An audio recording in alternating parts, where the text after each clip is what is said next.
طيب دلوقتي احنا بنتحرك ولكن بدون الانيميشن، فنرجع للجيلي كده مرة تانية ونفعل بقى الانيميشن وادوس دبل كليك واشوف انا لما بدوس بلاي ايه اللي بيحصل. لما بدوس بلاي بينتقل الانيميشن من الايدل للرن وبيعمل لوب على الرن. انا مش عايز ده اللي يحصل طبعا، انا عايز احط شرط هنا، شرط على الانتقال ده، اقول له ما تنتقلش الا لما يحصل الشرط ده. فتعالى نعمل متغير، اقف على التاب بتاع البارامترز واضيف متغير جديد من الزائد. المتغير ده انا عايز اعمله فلوت وهسمي الفلوت ده سبيد، وخلينا نعمل كل السبيلنج بتاع البارامترز بتاعه الانيميشنز تبقى سمول، يعني عشان ما نوجعش دماغنا بعد كده. وهاجي احط كونديشن هنا واقول انا عايز الانتقال ده يبقى رايح جاي، يعني يبقى طبعا عشان عايز لما هدوس على فيرتيكال او ادوس على السهم اللي فوق ينتقل من الايدل للران، فيبقى السهم ده هو اللي متفعل، ولما اشيل ايدي من على الباتون ده السهم ده يتفعل. طيب الكونديشن هنا ما عنديش انا متغير واحد، فاول لما هدوس على البطن بتاع الزائد هيقول لك عايز السبيد ده يبقى اكتر من نص. اول لما يتحرك من الصفر يتغير من الصفر للنص، عايز الانتقال ده يحصل، عايز الانتقال يحصل في الناحية العكسية لما يبقى اقل من النص. فلو جيت شغلت دلوقتي هتلاحظ ان هو مش هينتقل، هيجي على الايدل وهيبدأ يعمل لوب. طيب انت واحد لقى ان هو اشتغل هنا معاه مرة واحدة بس وما عملش لوب، يبقى ايه بقى المشكلة؟ تعال اعمل هنا دبل كليك، عايزك تتأكد من اللوب تايم ده ان هو متفعل. لازم يكون اللوب تايم هنا متفعل عشان انا كده اول ما فتحت هيبدأ هو يفضل واقف عمال يبص حواليه كده. طيب تعال نشوف من الكود بقى هعمل الانتقال ده ازاي. هعمل الانتقال ده من الكود. الكونديشن بتاعي هيقول لي ايه؟ اول لما تعدي النص يا معلم انتقل من الايدل وابدا اجري. عشان كده احنا قلنا ايه، لما بدوس على الفيرتيكال او بدوس على السهم اللي فوق ده، مش اول لما بدوس بيطلع يجري على طول، لا ده هو بياخد يعني تعزيمة كده عشان يبدا ايه، يجري بعدها. تعال نشوف الكلام ده على الكود. لازم اعمل متغير اوصل بيه للانيميتور ده.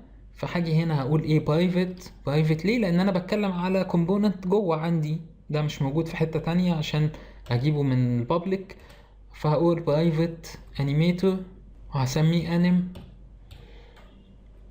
وهاجي في الستارت هقول له الانيم بيساوي جيم اوبجكت سمول. جيم اوبجكت، لما اقول جيم اوبجكت كده واولها جي سمول يبقى انا بتكلم على الجيم اوبجكت اللي انا واقف عليه. يعني ايه اللي انا واقف عليه الكلام اللي انا بقوله ده؟ لما انا بتكلم من الكود بتاع الموف عايز اتكلم على الانيميتور، يبقى انا هنا بتكلم على برايفت انيميتور لان هو موجود معايا في نفس المكان، قاعد معايا في نفس الاوضه. جيم اوبجكت دوت هات لي بقى الكومبوننت، جيت كومبوننت، الكومبوننت اللي اسمه انيميتور. ملاحظ انا معايا تغير الالوان ده هو اللي بيوضح لي ان انا ماشي مظبوط. طيب انا عايز لما يدوس على الفيرتيكال يبدأ يجري، يعني الانتقال ما يحصلش لما يكون حد دايس على السهم اللي فوق. معنى كده ان انا لازم اقول له ايه؟ لازم اقول له ان الفي ده لا يساوي صفر، الفي not equal صفر. ممكن ما اكتبش الاف مع الصفر، بس انا هفضل اكتبها عشان افكر نفسي دايما ان القيمة دي فلوت. هقول له ايه هنا بقى، انيم دوت سيت فلوت، وهقول له اسم الفلوت ده وهديله القيمة. فاحنا اتفقنا ان ده هيبقى سبيد كله سمول، وهديله قيمة واحد اف. زي ما انت شايف هنا هو والله بيوضح لك الفانكشن دي محتاجة ايه. الفانكشن دي محتاجة اتنين متغير واحد سترينج، ده يبقى اسم المتغير، اسم الفلوت اللي انت بتتكلم عليه في الانيميشن اللي احنا لسه عاملينه، وهنا القيمة اللي انت عايز تديها للفلوت ده. يبقى لو حد دايس على السهم بتاع الفي انتقل الى الرننج انيميشن. كنترول اس وتعالى نشوف كده الكلام ده على يونيتي هيبقى شكله عامل ازاي. اديني واقف اهو، مفيش اي حاجة بتنتقل. اول لما هدوس على الفي ابتدى يتحرك، ولكن اول لما سبت طبعا هو لسه بيلف في راننج. ده معناه ايه؟ معناه تعال ندوس كده كنترول بي، ادينا وقفنا. معناه ان انا الكلام بتاعي اشتغل مظبوط. هاجي هنا هقول له else، ممكن اخد دي كده كوبي وبيست، اوكي، وهنحط دي صفر. طبعا انت شايف هنا انت مش شايف حاجة احنا عايزين الاون سكرين كيبورد تاني. بص يا سيدي، لو انا دوست على السهم ده مش هينتقل إلا لما ايه، مش هينتقل خالص اصلا. في ايه؟ شايف الرننج انيميشن ما حصلش الا امتى؟ الا بعد ما الانيميشن ده خلص، الا بعد ما الانيميشن ده خلص خالص. طيب الغلط ده ليه؟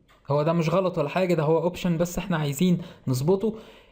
هشيل التشيك بوكس ده. شايف انا علمت فين؟ علمت على السهم ده، السهم اللي رايح من الايدل للرن، وهقول له انا مش ما تستناش الانيميشن ده يخلص عشان تنتقل، لا، اول لما تلاقي المتغير ده اخد قيمه هوب على طول انتقل، وما تستناش الانيميشن ده ينتقل، الانيميشن ده يخلص. فاول لما هدوس هنا هتلاقي على طول ابتدى يجي اهو.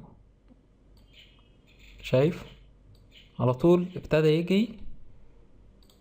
واول لما بشيل طبعا الماوس بيبقى بيرجع تاني. يبقى انا كده ابتديت اجريه لقدام. طبعا اللفه بتاعته مش محتاجه انيميشن، احنا مش عاملين لها انيميشن، وممكن تبقى ترجع تشوف الجيم وهتلاقيها فعلا مش محتاجه انيميشن. يبقى انا كده الكود بتاعي ده شغال مظبوط جدا ومفيهوش اي مشكله. في مشكله واحده بس، ان اللعبة دي هتشتغل على بعض الاجهزة سريعة وعلى بعض الاجهزة بطيئة وعلى بعض الاجهزة نص نص، والقصة هتبقى مش ماشية يعني كل جهاز هيبقى على حسب السرعة بتاعته. ليه؟ لان الابديت فانكشن دي احنا اتفقنا ان هي بتحصل كل فريم بير فريم. يبقى في جهاز بيشتغل 60 فريم بير سكند وفي جهاز بيشتغل 120 فريم بير سكند. طب هظبط القصة دي ازاي؟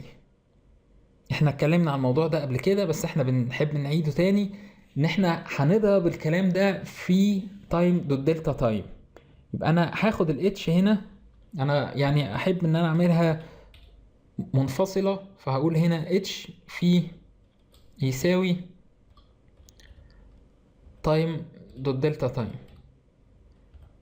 كده معناه ايه؟ كده معناه انا مش معتمد الجهاز بتاعك بيشتغل 120 فريم بير سكند ولا 60 فريم بير سكند، لا، انا الكلام ده انا عايزه يتطبق في الثانية. اعمل لي التغير ده، خليك معتمد على الزمن مش على الفريم بير سكند. في يساوي تايم دوت دلتا تايم.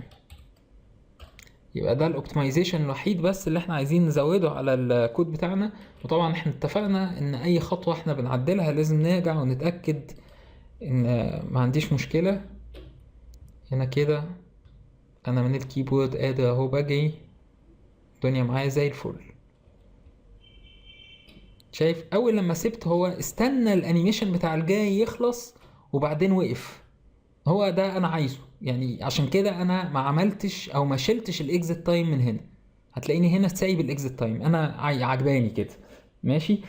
فنشوف بقى الكلام اللي جاي بقى بتاعنا. احنا عايزين نبدأ نحط الفوت ستيب او صوت الخطوات، وبعد صوت الخطوات ان شاء الله نشوف بقى الاكسلريشن، او ازاي طول ما انا دايس سرعة الجاي وسرعة الانيميشن بتاعته عايزها تزيد عشان يبقى الجاي بتاعي دايناميك زي ما اتفقنا.